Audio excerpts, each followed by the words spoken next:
Today's Sunshine Note is titled, Rich Man, Poor Man.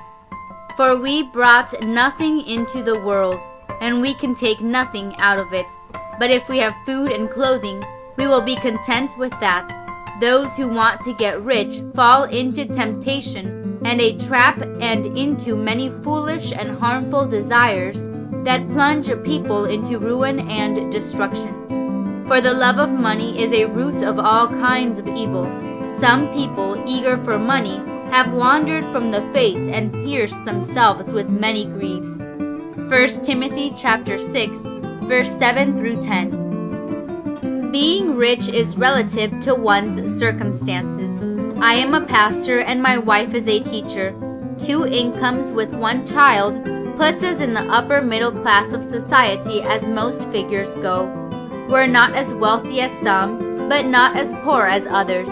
We have 2 cars and an old truck. We're trying to pay off a house. We have clothes and food and some inexpensive toys to keep us entertained. We are not rich, but we feel comfortable. On my first trip to Kenya, we were out on the Masai Mara, building a church and running a medical clinic. The Masai are a people group who herd cattle and live in houses made of gathered sticks, cow manure, and mud. They do not get a lot of water, and a favorite food is curdled milk and blood mixed in a hollowed-out gourd. One day, the chief of a group that lived near our building site approached me. He considered himself to be rich because he had many cows and 5 wives. He asked me what my house looked like, and I actually had my cell phone with me on the trip, turned off and in my tent, and I told him I would share a picture with him if he wanted to see my house. My house at that time was a 2,500 square foot, 2-story family home that was affordable for the salaries my wife and I were making.